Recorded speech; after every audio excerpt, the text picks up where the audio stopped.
Eu tenho uma palavra que Deus colocou no meu coração e eu queria compartilhar com você nessa noite. Por favor, feche os seus olhos por alguns momentos.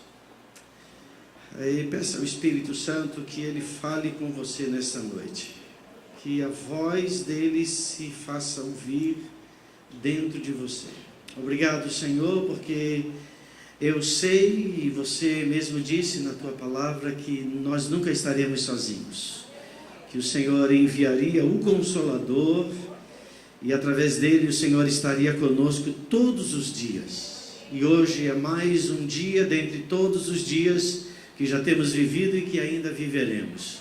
Por isso nós entregamos, Senhor, corpo, alma e espírito ao governo e ao controle do Teu Espírito Santo, para que a palavra que vai ser ministrada ao meu coração, ao nosso coração, ela não seja apenas ouvida pelos nossos ouvidos, mas ela seja crida e praticada na nossa vida diária. Assim eu creio, Senhor, e com ações de graças nós Te louvamos em nome de Jesus.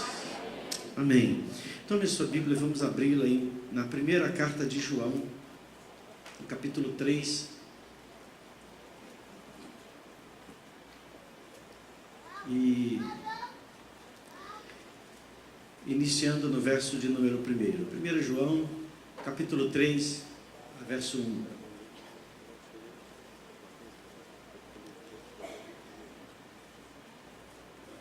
Está escrito: Vede que grande amor nos tem concedido o Pai, ao ponto de sermos chamados filhos de Deus. A ponto de sermos chamados filhos de Deus. Que grande amor nos tem concedido o Pai, a ponto de sermos chamados iguais a Jesus, filhos de Deus. E de fato, João continua a dizer, somos filhos de Deus. Você pode repetir isso para si mesmo? Eu sou filho de Deus. Amém. Mais uma vez, para você ter bastante convicção nisso. Eu sou filho de Deus. Por esta razão, ou seja, por sermos filhos de Deus, o mundo não nos conhece. Mas como assim? O que João quis dizer? O mundo não nos conhece. É certo que quando João escreveu o texto de 1 João, da sua primeira carta, ele não escreveu em português.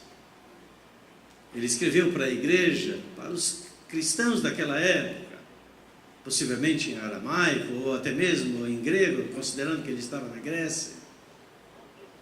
Mas seja como for, ele diz que o mundo não nos conhece.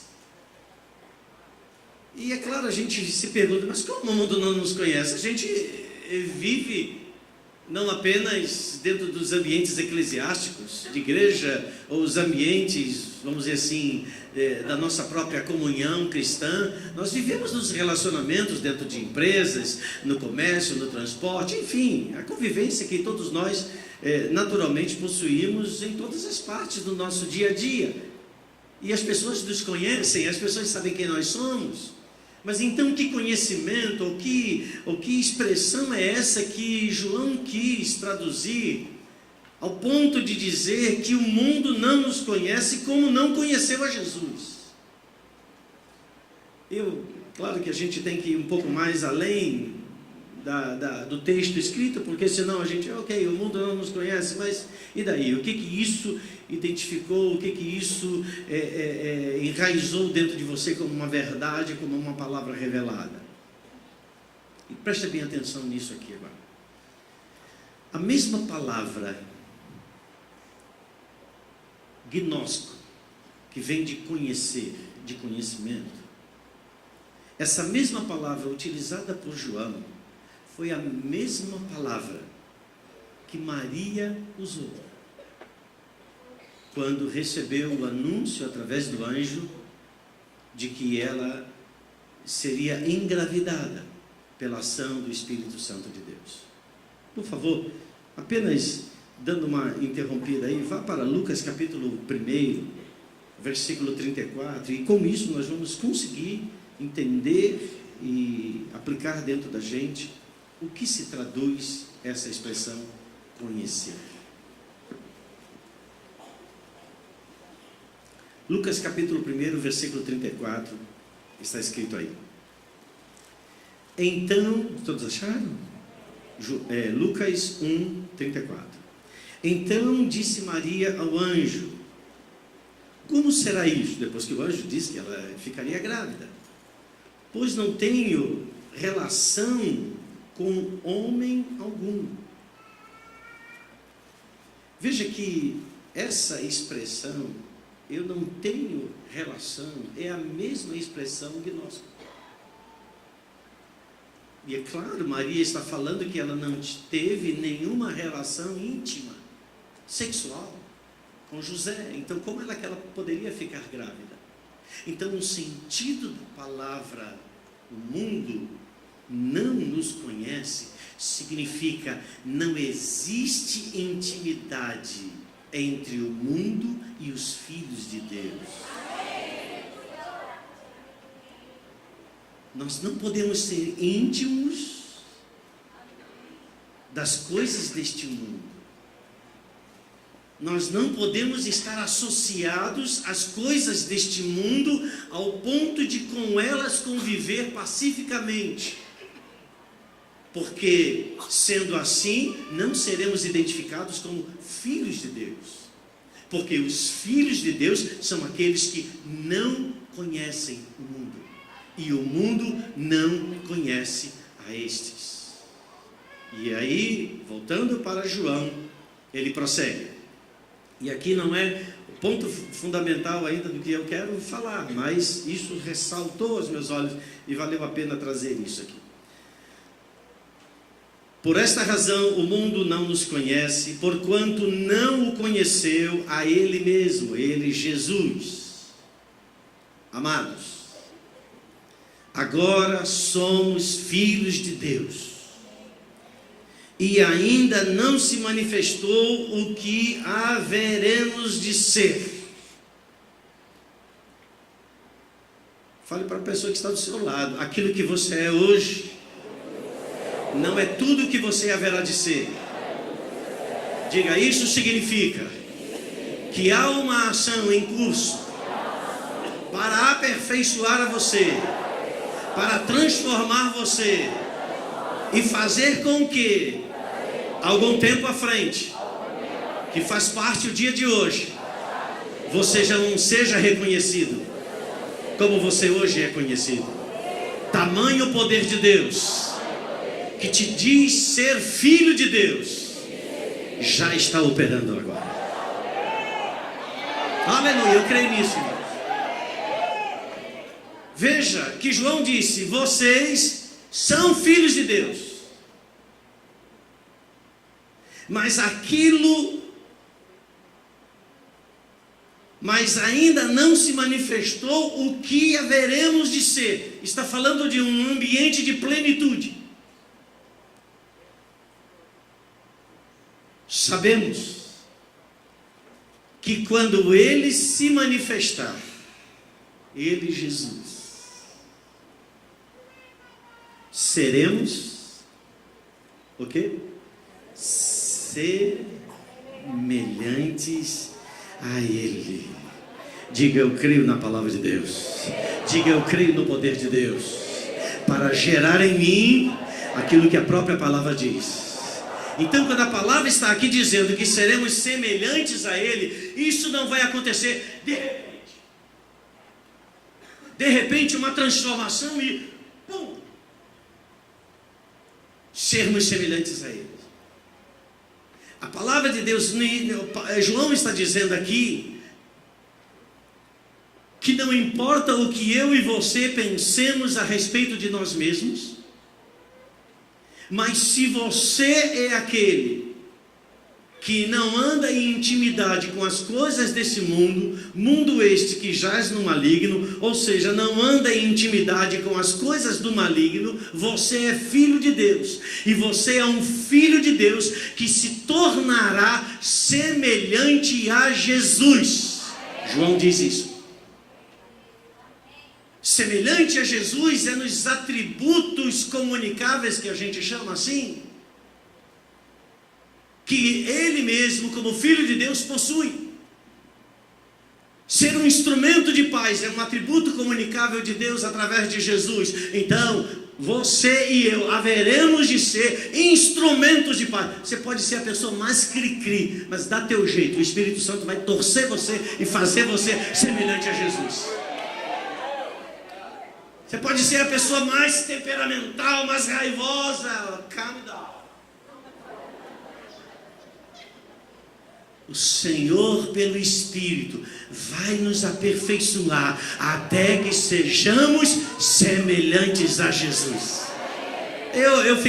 Você deveria ficar muito entusiasmado com isso, meu amado.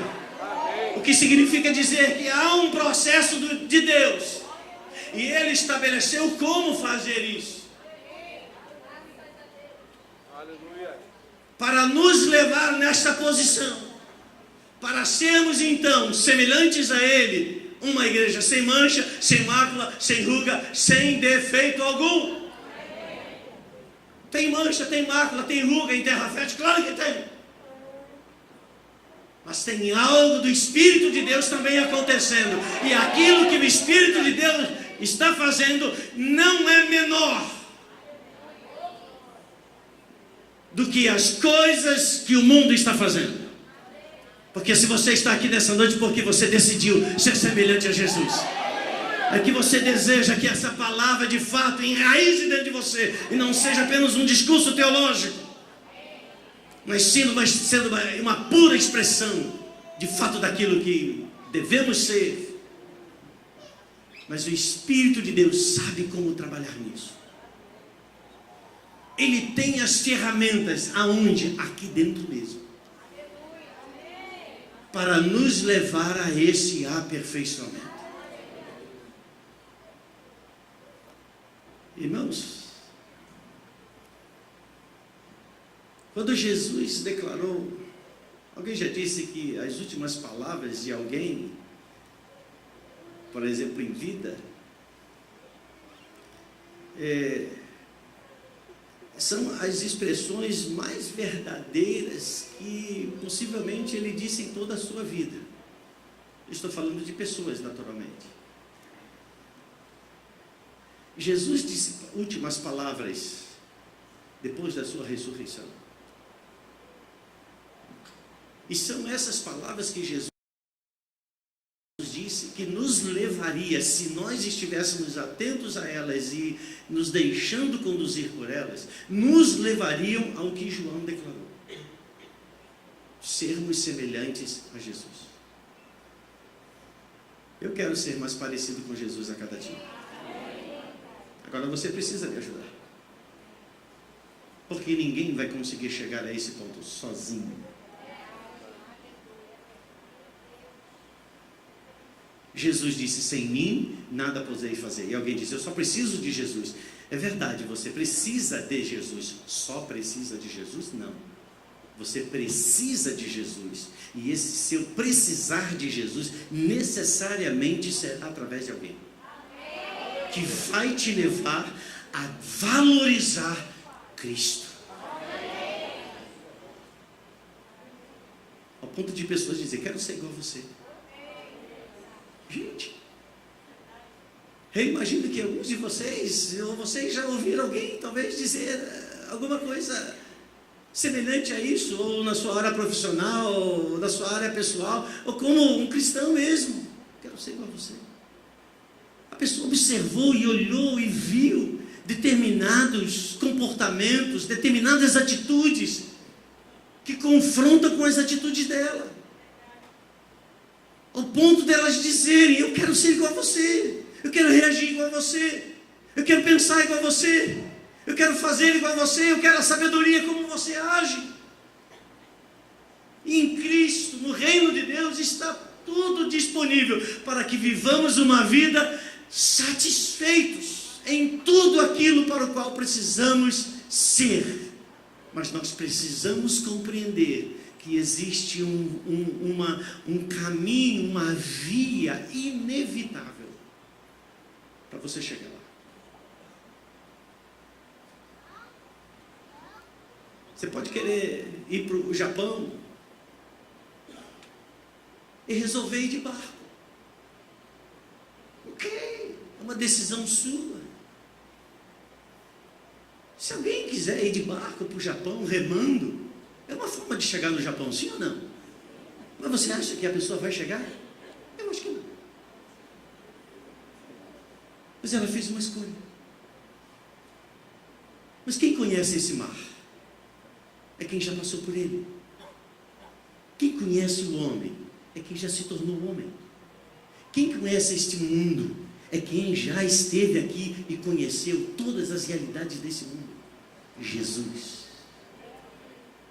Então, se eu quero chegar àquele objetivo, eu preciso saber, como aquele que já conhece cada caminho, cada encruzilhada, cada armadilha, como ele agiu.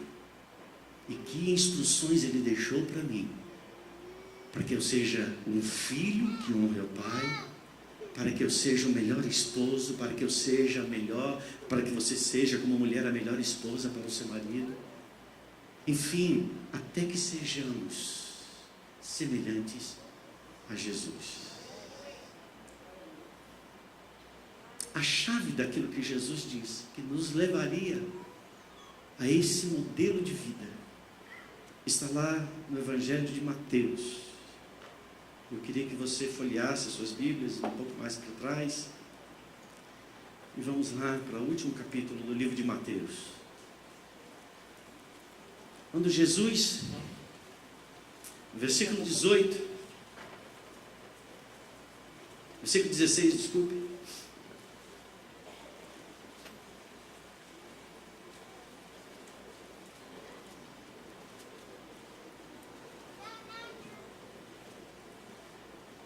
Mateus capítulo 28, eu falei 16? Desculpe, Mateus 28, verso 16. Os evangelistas já estão lá com o texto certo, né? Mas é porque eu passei errado. Mateus capítulo 28, o último capítulo de Mateus. Capítulo 28, versículo 16.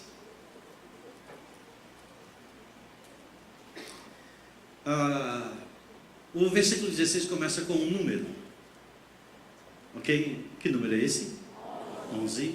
São os discípulos que restaram. Ou seja, os discípulos que conviveram de uma forma direta com Jesus. Houveram muitos discípulos que caminhavam com Jesus, além desses 11. Houveram alguns outros discípulos que até se incorporaram, vamos dizer assim, a esse grupo de discípulos depois da ressurreição de Jesus e antes do batismo, do derramamento do Espírito. Mas que, afinal, aqui o texto está especificamente falando a respeito de 11 homens. Porque o 12º, você sabe, Judas Iscariotes, se afastou, né, se enforcou. Os 11 discípulos rumaram para a Galileia em direção ao monte que Jesus lhes determinara. E assim que o viram a Jesus, prostraram-se e adoraram, mas alguns ficaram em dúvida. Então Jesus, aproximando-se deles, lhes assegurou.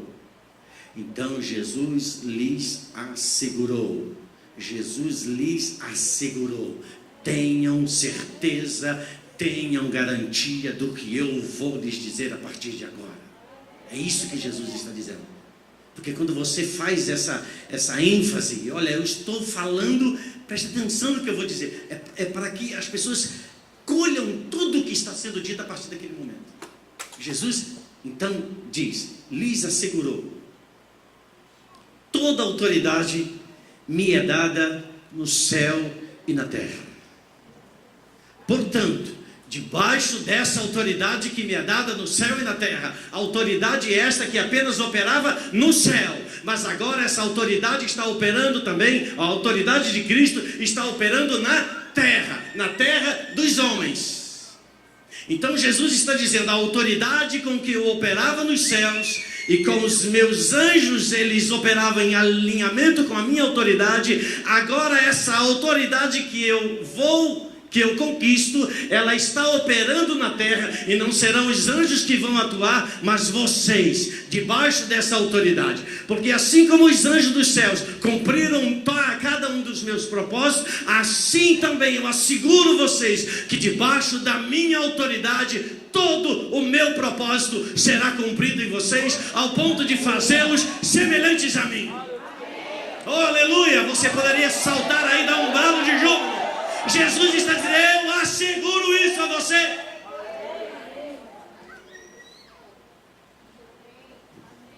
Se você já confessou a Jesus, se você tem a Cristo no seu coração, se você ama ao Senhor, mas existe uma medida de amor, de busca, de mergulho mais profundo, e eu creio que pelo Espírito Santo de Deus, isso comece a ser despertado na sua vida hoje. Eu lhes asseguro, toda autoridade me é dada nos céus e na terra. Jesus não estava ali se auto-exaltando. Ele estava transferindo isso aos seus discípulos. Você não lembra quando ele disse, tudo que ligardes na terra será ligado nos céus, tudo que desligardes na terra será desligado nos céus, porque eu vou para o Pai. Céus e terra, homem e Deus, estão ligados agora pela autoridade de Cristo Jesus. Portanto, por conta dessa autoridade que me é dada nos céus e na terra, e autoridade essa que é compartilhada agora com vocês, ide e fazei discípulos de todas as nações. Depois que Jesus fala aqui, ele transfere a autoridade. Quais são os dois imperativos que ele proclama? Ide. Ok, eu estou indo. Mas já não é o ide que o Senhor um dia falou para Abraão, sai da tua terra, da tua parentela para a terra que te mostrarei. Não deu nenhuma situação geográfica, não deu nenhum termo final. Abraão sai, mas não sabia qual era o seu destino final. Ele não sabia qual era a missão. Por isso que aqui, em Mateus capítulo 28, versículo 18, é conhecido como a grande comissão. Não é a grande missão, é a grande comissão. É com, é junto. Então Jesus está dizendo, vocês, quando eu digo vão, vocês estão indo, eu estou indo com vocês, porque eu sou a autoridade. Assim como o Pai me enviou e eu vim e realizei, e nenhum dos seus planos foram frustrados, assim também agora eu, como o Pai me enviou, eu envio a vocês, e nenhum plano que eu tenho a seu respeito será frustrado. Vocês vão e vão cumprir o propósito, porque vocês serão semelhantes a mim.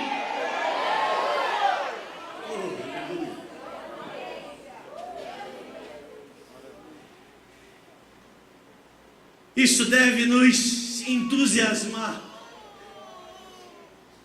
Os que estão mais tempo aqui em Terra Fértil já sabem que a palavra entusiasmo é uma palavra grega, enteos, que quer dizer em é dentro, e teos, Deus, então cheio de Deus. Então uma pessoa entusiasmada está cheio de Deus. Tem alguém aqui hoje? Oh, aleluia, glória a Deus. Mas as coisas não são flores.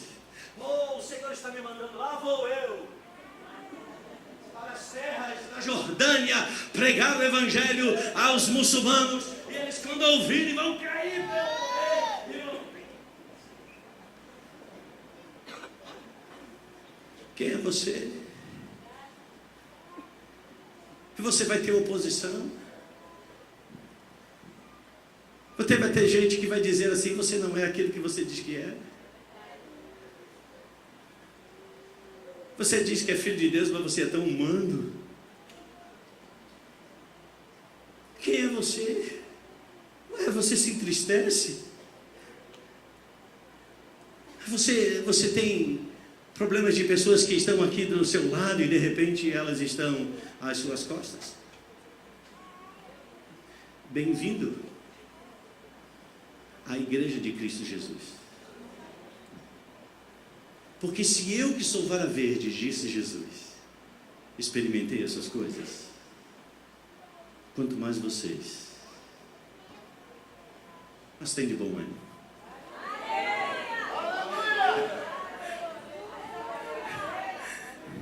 Eu venci o mundo.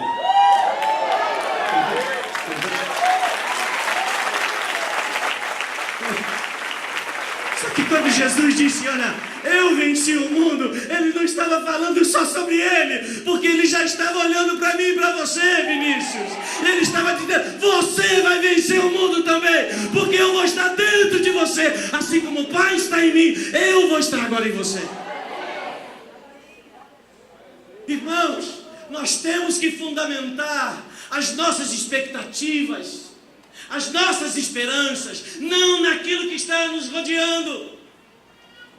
Não andamos por vista, andamos por fé. E fé é crer naquilo que a palavra de Deus diz.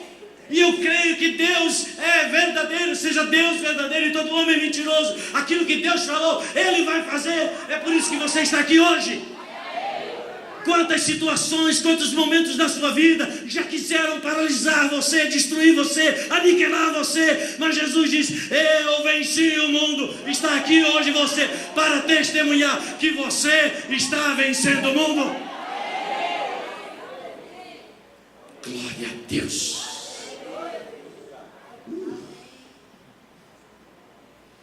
Vão e façam discípulos. Vão.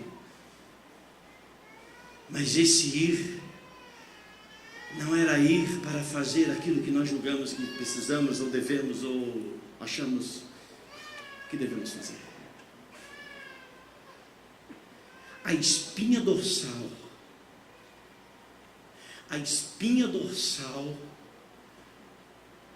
das boas novas não é apenas levar as pessoas à salvação. A espinha dorsal do Evangelho é levar as pessoas a serem semelhantes a Jesus. Isso é tarefa fácil? Não, olhe para você. Tem hora que você não é carne de pescoço? Se não, Marcos. Hoje a gente estava conversando em casa, como foi mesmo? Assim a pergunta: quem mais te estressa? Aí a Nelma: Renan. Aí o Renan: Nelma. Sim, que isso? O senhor é um apóstolo.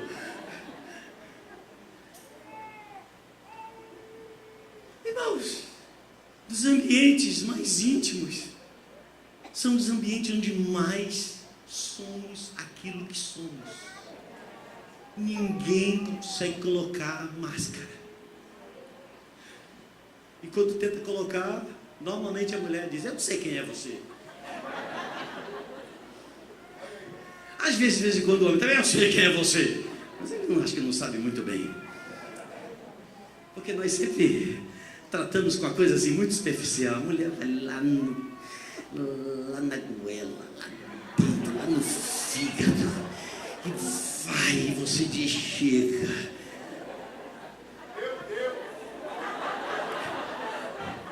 Sabe disso, Rose? Então é melhor que você ouça a verdade de quem te ama do que ouvir a verdade de quem não tem nenhum compromisso com você, que consequentemente não terá misericórdia com as suas falhas. Mas quem te ama vai te aturar e vai te ajudar e vai te sustentar e vai pegar junto contigo. Vamos lá! Se um cair, o outro levanta. Então fazer discípulo é a espinha dorsal que sustenta a igreja. Porque se ela for uma multidão de bebês que não sabem quem é Jesus, não sabem qual é a obra de Cristo, não sabem qual é o poder do Espírito Santo, elas vão crescer, mas retardadas, sempre querendo beber leite. Paulo disse isso para a igreja de Corinto: eu desejei dar a vocês um alimento mais sólido. Imagina Paulo dizendo para mim e para você: eu quis dar a vocês um alimento mais sólido. Esse Jesus, a gente já tem comido aqui umas feijoadas, umas pizzas bem suculentas, churrasco do maninho, e tem um alimento mais sólido. Eu quero, irmãos. Quantos querem? Quantos querem esse alimento mais sólido? Aleluia. Mas o alimento mais sólido é aqueles que estão aptos para mastigar.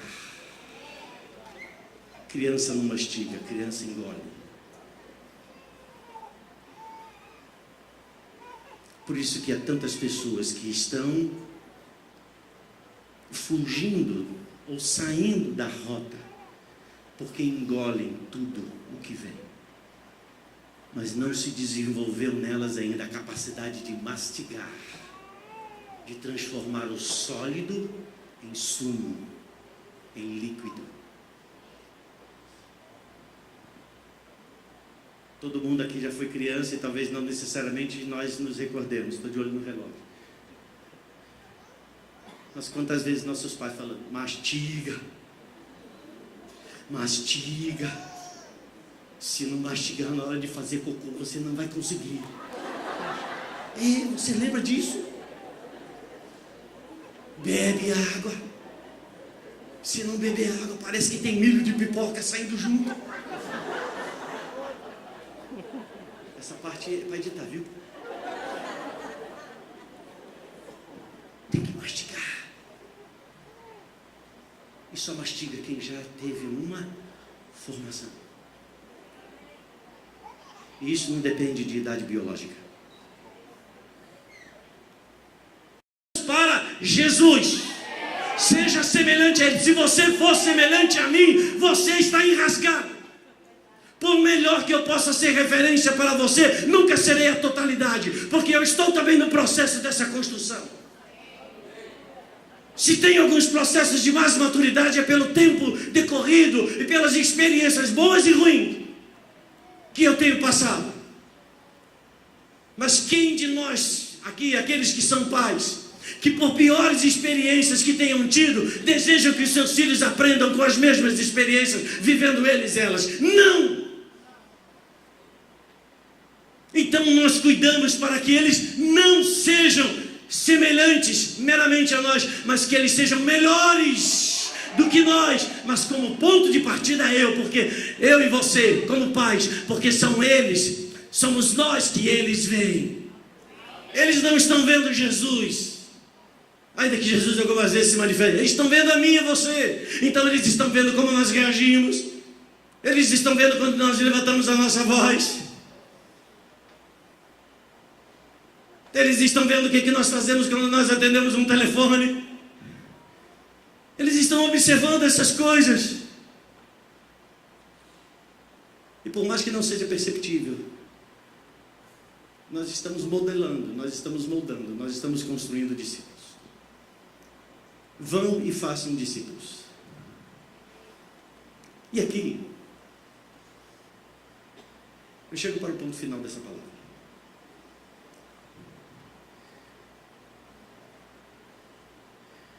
Você sabia que eu falei isso na reunião do presbitério hoje pela manhã?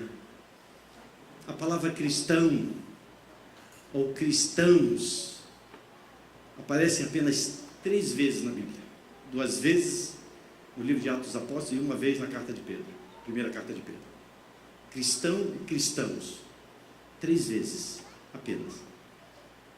Mas a palavra discípulo, no Novo Testamento que eu estou falando, claro, aparece 269 vezes.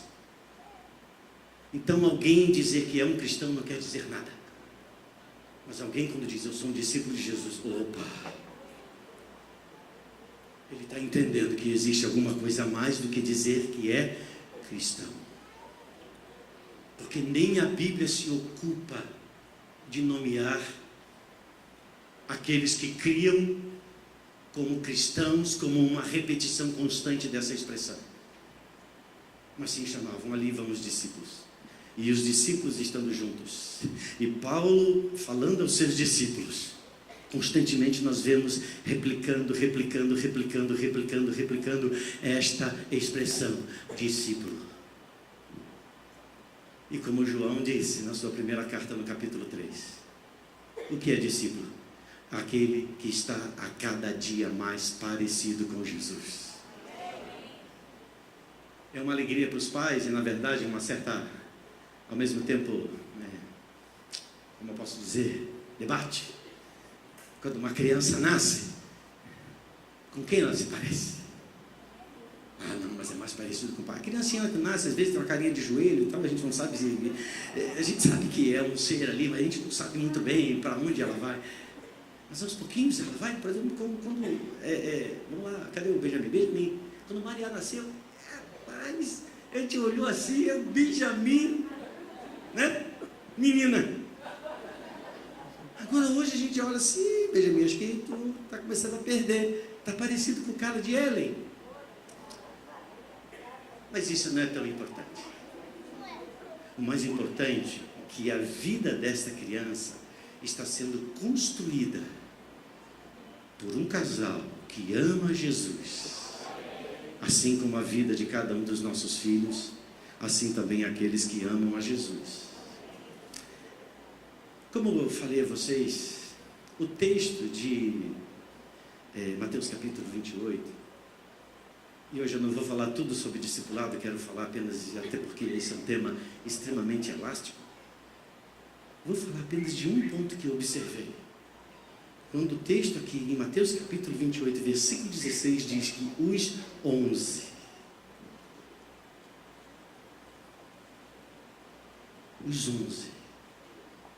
aqueles que viram Jesus ascendendo aos céus, foram muito mais do que os 11.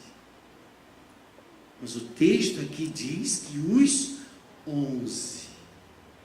E Jesus falou, queira ou não, para os 11, trazendo sobre eles uma missão: façam da minha igreja uma igreja de discípulos. Que alvo é esse? Faça da minha igreja homens semelhantes a mim. Então eu não serei algo que me diz que eu deva ser, sem que eu conheça quem é aquele que eu devo imitar. E talvez hoje nós vivamos a geração que menos conhece a Jesus. E quando eu digo a Jesus, conhece a palavra. Que não conhece a palavra. Jesus várias vezes disse: vede, as escrituras falam a respeito de mim mesmo. Então como eu vou ser semelhante a alguém se eu não conheço esse alguém na intimidade, ao ponto de eu poder conhecê-lo? Quantas vezes a gente fala intimidade com Deus, é a palavra gnosco. É a palavra para uma intimidade, uma proximidade, como se fossem um só. É tão semelhante a Jesus, não a mim, nem a você, nem a seu discipulador, mas em semelhança a Jesus, a qual seu discipulador e você como discípulo deve ser semelhante a Jesus. Mas ser semelhante a Jesus é através da vida de homens.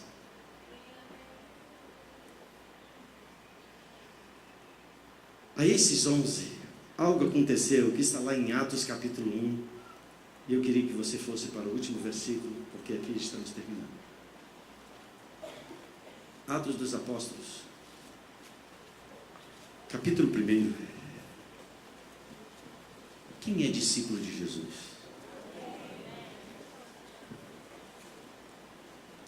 Atos capítulo 1,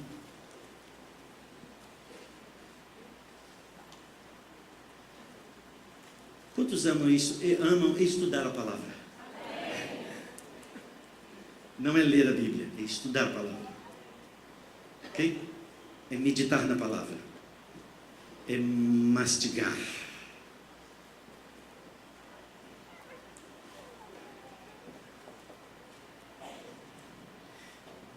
Na versão da Bíblia revista e atualizada, está escrito assim. Preste atenção nisso, para que você compreenda o propósito. Quando ali entraram, então já está no livro de Atos, ou seja, posterior a esse momento aqui de Mateus capítulo 28. Ok? Eles se encontram com Jesus lá no Monte das Oliveiras e depois eles começam a caminhar em direção a Jerusalém de volta. E quando ali entraram, e a gente vai saber que lugar é esse ali, porque logo a seguir o texto vai dizer, eles subiram. Eles quem? Os 11. Eles subiram para onde? Para onde, gente? Hein? Estou lendo Atos 1, versículo 13. Eu não falei versículo não? Poxa, gente. Poxa, eu pensei que eu tinha transmitido aí, você já tinha... Captei, mestre. Perdoe, você não fala nada. É porque eu já preguei para mim essa pregação, então eu já sei tudo, né? Capítulo 1, versículo 13. Amém? Você está aí, então? Eu sei. Ok. Quando eles entraram ali, eles foram para onde, então? Eles foram para onde, então? Versículo 13. Eles subiram para o cenáculo. A gente pensa, uau, eles subiram para o cenáculo. Parece um lugar assim, mais espiritual, né? O cenáculo. Eles foram para um salão de festas. Se reuniram num lugar espaçoso. Irmãos, aqui está falando de 11 discípulos. Gente simples. Para onde eles foram? Naqueles dias, naqueles tempos, na Judéia, as famílias não tinham grandes posses. Então, muitas vezes, na verdade, isso até hoje é um costume entre os asiáticos, os orientais. Os filhos, quando casavam, passavam a morar na casa do próprio pai. Não é fazer uma casa nos fundos, né? Ou fazer uma casa em cima, como muitas vezes acontece aqui no Brasil. Não, eles passavam a conviver do mesmo ambiente. Então, às vezes, se juntavam 2, 3 famílias na mesma casa. Imagina, compartilhavam os ambientes daquela única casa. Então havia uma estrutura, uma organização dessa construção, onde na parte inferior ficavam os quartos, lugares de dormir. E na parte superior ficava um lugar que era conhecido o lugar da cena, ou sítio da cena. Não é cena da cena que mostra, cena é sala de jantar. Então, para onde esses discípulos foram? Eles foram para um lugar. Qual é o lugar mais espaçoso da sua casa? Normalmente, né, a gente tem um espaço mais considerável. É na sala de jantar. Porque ali vão se juntar mais pessoas. Então, a sala de jantar era esse lugar mais amplo. E eles, então, foram para esse lugar. Só que depois... A expressão cenáculo não é uma expressão, entenda isso que eu vou dizer, não é uma expressão puramente bíblica. Não existe essa palavra foi uma tradução portuguesa que entrou nisso, porque ali o que quer dizer é uma sala superior. É isso que o texto vai dizer, a palavra vai dizer, uma sala superior, só que pela tradição foi transferido, traduzido como cenáculo. Então não era um lugar, não era um ponto, vamos dizer assim, impessoal. Era um lugar onde pessoas habitavam. Então, possivelmente, daqueles 11 haviam aqueles que habitavam naquela casa. Então, eles foram para aquela reunião, para aquele encontro, com aqueles que eram de uma mesma afinidade. E eles foram para esse lugar, onde então diz a revista e atualizada a versão, onde eles ali se reuniam. E aí está a seguir o nome dos 11. A versão Reina Valera, é uma versão espanhola que foi feita por pedido de uma rainha. E essa é uma versão de 1909. E na versão em espanhol, Reina Valera, está escrito assim: e entrando, eu estou aqui traduzindo, eles subiram ao aposento alto, os 11, onde, assim está na Reina Valera, onde moravam. Claro que nós imediatamente dizemos, mas espera aí, mas os 11 discípulos moravam todos juntos, 11 pessoas, e mais aqueles que, se Pedro tinha uma sogra, é claro que ele tinha uma mulher. Então a mulher de Pedro lá, que coisa doida, era uma pousada ou uma casa? Uma casa. Mas a expressão moravam quer dizer que era um lugar costumeiro de encontro, ao ponto de trazer da impessoalidade um lugar de intimidade.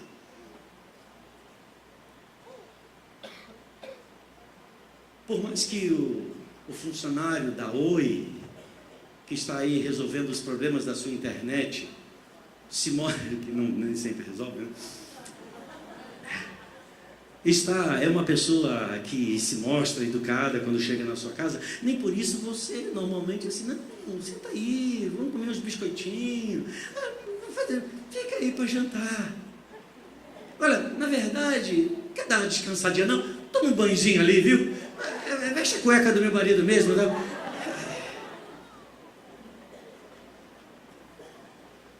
Você vê aquela pessoa entrando, você, né?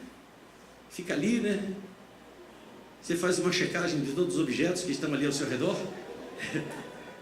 Infelizmente, parece que é uma sensação de suspeição generalizada. Ele também suspeita de você, que você possa tirar alguma ferramenta da maleta. Então estão empatados. Mas você não tem nenhuma relação, nenhuma intimidade com aquela pessoa. Mas esses 11 discípulos, os primeiros discípulos, eles tinham uma característica. Eles habitavam, eles tinham um costume de estarem sempre no lugar mais alto.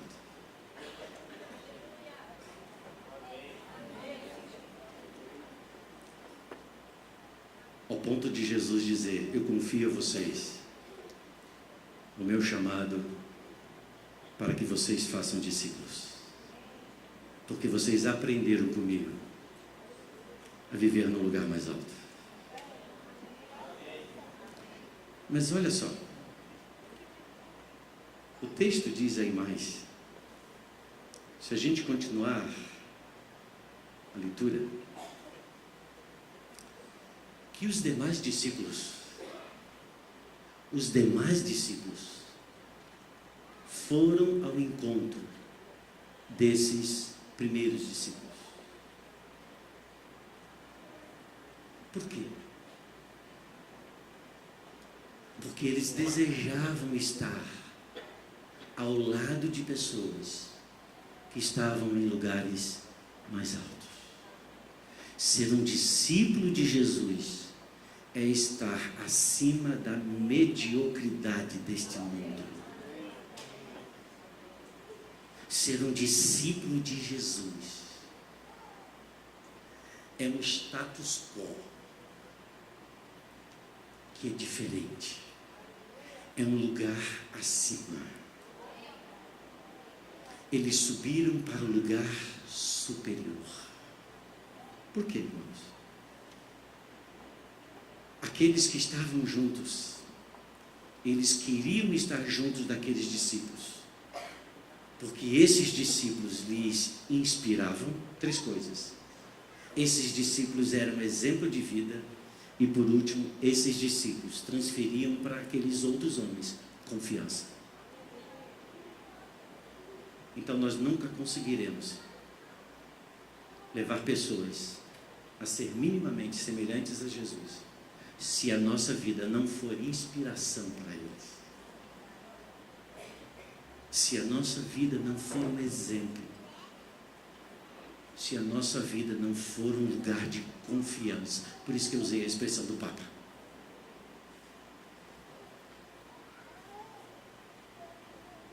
Porque eles eram assim. Porque eles estavam no lugar mais alto. E essa noite o Senhor está dizendo para mim e para você, queridos, venham, subam, venham para um lugar mais alto. Vem para um lugar mais alto.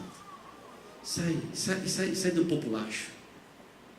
Sai da conversinha torpe. Sai daquilo que não constrói nada. Vem para esse lugar mais alto. Vem para esse lugar. Porque neste lugar, eles começaram a dizer, o Senhor mandou que nós ficássemos aqui. Porque algo vai acontecer. Só acontecerá algo de Deus na sua vida de uma forma transformadora se você sempre estiver tomando decisões dia após dia de vir sempre para um lugar mais alto. E eles subiram para o lugar mais alto. Eu quero estar nesse lugar, mesmo no fim do ano de 2017, mas principalmente no ano de 2018. Eu convido você a tomar, como diz os nossos irmãos, a escalera, as escadas e subirmos para um lugar mais alto. Subirmos para um lugar onde a nossa vida seja uma inspiração. Subirmos para um lugar mais alto onde a nossa vida seja um exemplo de vida. Subirmos para um lugar mais alto onde a nossa vida seja vida de pessoas de confiança. Eu estou vendo aqui a Érica. Você está me transmitindo um testemunho hoje. Érica, você teria todas as razões do mundo de estar agora em casa, ao lado do seu marido, o Fábio Rabelo, que fraturou a perna uns 15 dias atrás, né? Você está aqui. Eu sei que você está aqui porque ele disse, vai filho, vai lá, recebe lá e traz. Por mais que você não consiga falar nada do que aquele barbudo falou, mas você já traz a unção e vai ser suficiente.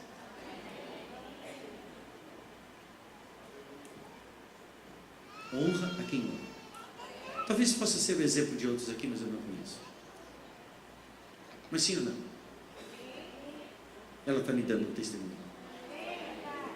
Por quê? Porque você tem algumas coisas pendentes para resolver aqui? Não. Porque você ama Jesus. E se eu posso reconhecer isso, que sou homem, imagina o Senhor. São gestos que passam às vezes desapercebidos a nós, mas a Deus não. Um exemplo de vida hoje. Transmita minha bênção para Fábio. Estamos contando nos dedos, né? O dia dele poder retornar. Amém, queridos? Quantos foram abençoados nessa noite? Aleluia. Quantos não receberam coisa alguma? Digam amém. Oh, aleluia. Glória a Deus. Vamos ficar de pé, crianças. Oh, crianças, ó. Aleluia! Diga, eu quero ser uma inspiração. Diga todos juntos, eu quero ser uma inspiração. Como discípulo de Cristo, eu quero ser um exemplo de vida. Eu quero ser uma pessoa de confiança.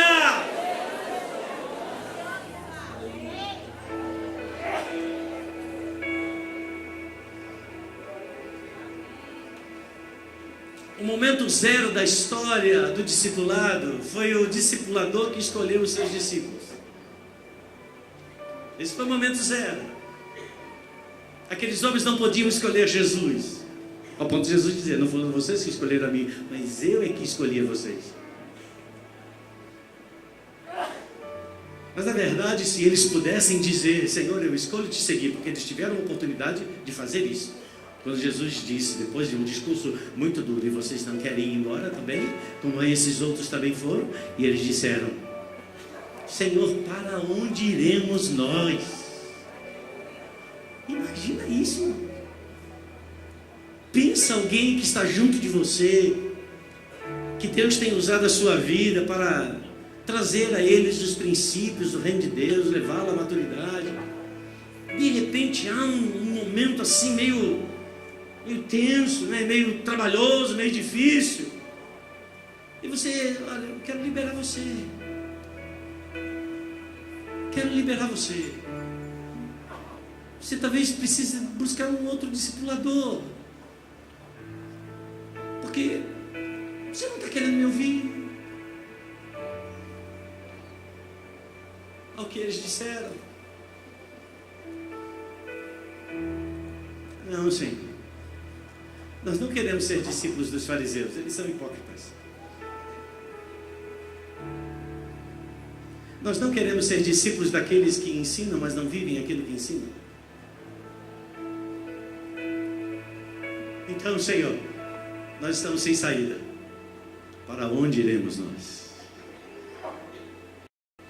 Não, só o Senhor. Só o Senhor. É você, Jesus. Eu agora escolho você. É você, Jesus. Só você tem as palavras de vida que vão ligar a minha vida e me fazer uma pessoa melhor.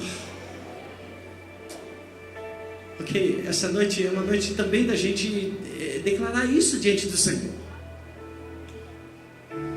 Mas entendendo que essa construção é uma construção de um fazer onde há uma intervenção humana.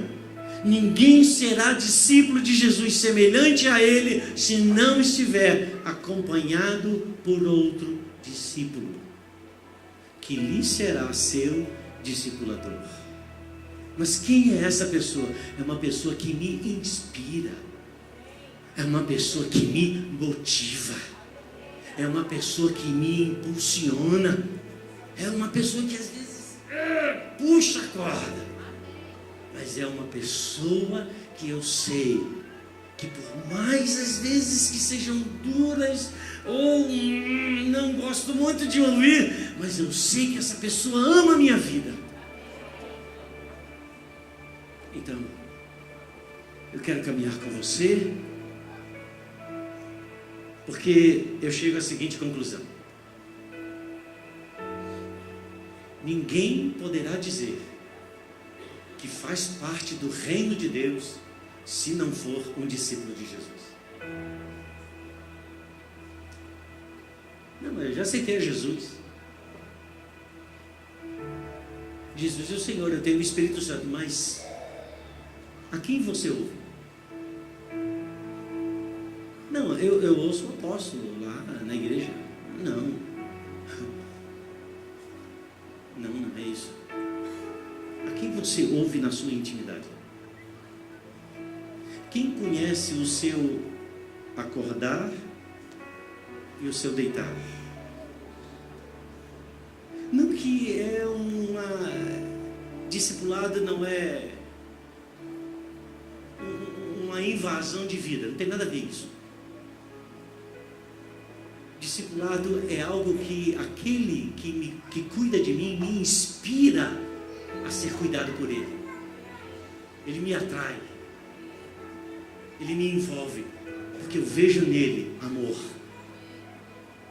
Eu vejo nele um homem e uma mulher cheio de Deus. Eu vejo nele uma pessoa que comete também erros, mas não mascara os seus erros. Que diz: eu errei. Quem de nós como pais nunca chegamos para o nosso filho e dissemos a ele: eu errei, me perdoa? Você está decaindo da sua posição? Não, pelo contrário. Você está revelando para o seu filho que você também é uma pessoa que está sendo aperfeiçoada, até como sendo pai. Imagina no nosso relacionamento como corpo de Cristo, que é uma família também. Então ninguém fará parte do reino de Deus Porque Jesus disse, a espinha dorsal: façam discípulos, façam, construam neles aquilo que eu sou para a vida de vocês, gerem neles até que eles sejam semelhantes a mim, e eu vou estar convosco neste fazer. Eu dou a vocês a autoridade, e a sua palavra vai entrar, vai construir, vai gerar, vai transformar. E daqui a pouco você vai dizer: uau, obrigado, Jesus, obrigado, Pai. Eu oro, invoco ao Senhor nessa noite, para que nas suas orações pessoais você tenha pessoas aqui neste lugar pelas quais você agradece. Senhor, eu agradeço ao Senhor pela vida de Cláudio, eu agradeço ao Senhor pela vida de Neise. Às vezes não vou muito do jeito dela, do jeito dele, mas eu agradeço ao Senhor. Eu agradeço ao Senhor pelos meus pastores. Eu agradeço ao Senhor por aqueles que me amam, estão cuidando da minha vida para me levar a ser uma pessoa mais parecida com Jesus, que não me olham como uma estatística. Porque vem aí 2018. É o ano do discipulado e da maturidade em Cristo Jesus. Amém? Então vem muita coisa boa aí, viu, gente? E já está começando hoje. Glória a Deus. Vamos adorar Jesus e terminar.